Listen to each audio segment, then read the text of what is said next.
Answer that question, and you get a picture of inflation in the whole economy. We try to figure out why ice cream hasn't changed its price in years, and why it might finally rise this summer.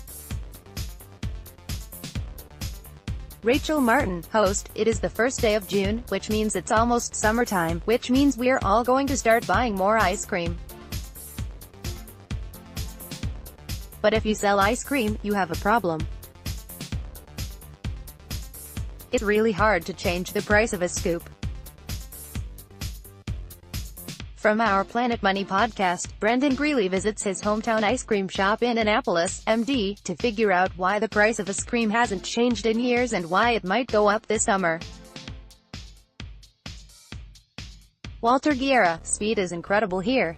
We have lines out the door most weekends in the summer. Like I tell everybody here, ice cream melts. Brendan Greeley, byline, this is Walter Guerra.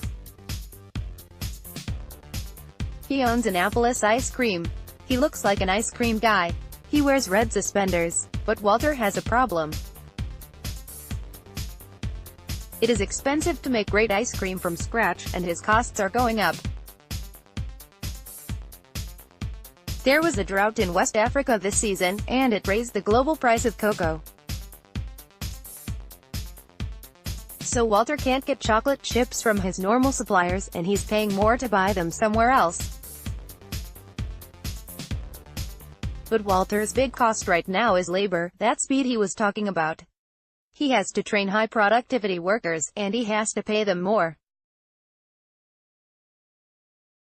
So you feel like scooping ice cream is a high-skilled position. Guerra, for us, it is, yeah, because we're very demanding. Greeley, for example, Walter has colored tags by flavor in the front that show what's available in the back. Guerra, the problem arises where they don't change the tags in the back, and people go back there and stand and look at freezers. Greeley, overall in America, wages are rising at about 2.5% a year. But since 2016, wages for leisure and hospitality workers, ice cream scoopers, have been going up much faster. Also this year, Maryland raised its minimum wage.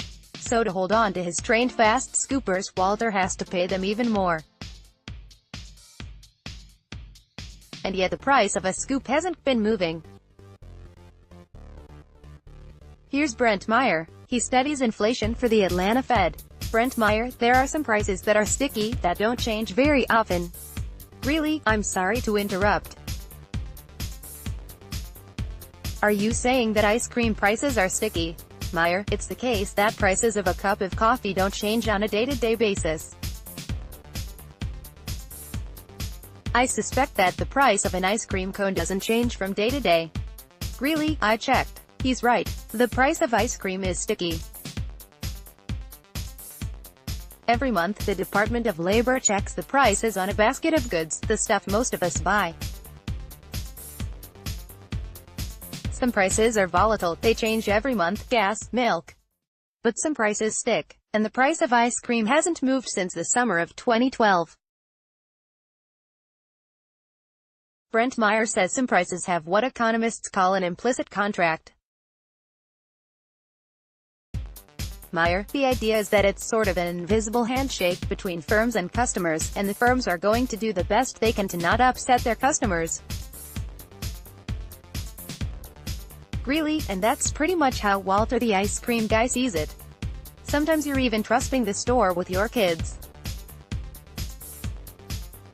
Guerra, they usually come in with a small amount of money. I don't want them having to go in there and dig up more money from mom and dad or something like that. I like predictability. Greeley, which is why last month as a customer, I noticed a sign on every display freezer, a note from Walter. His costs are up, the note reads, and he's raising his prices by 25 cents. It's finally happening. He's renegotiating the implicit contract. He's unsticking. Guerra, I hate price increases. I hate them when I go to the stores. I hate them when I go to the grocery store. I hate them when I go for gas. So I wanted to let people know that this is a last resort. We don't have a choice here.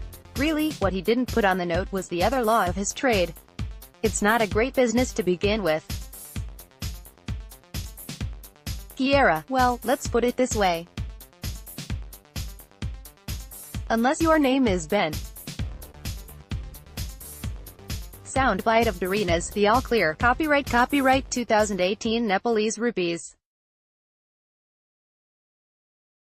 All rights reserved. Visit our website Terms of Use and Permissions pages at www.npr.org for further information. NPR transcripts are created on a rush deadline by Verbatim, Inc., an NPR contractor, and produced using a proprietary transcription process developed with NPR. This text may not be in its final form and may be updated or revised in the future. Accuracy and availability may vary. The authoritative record of NPR's programming is the audio record.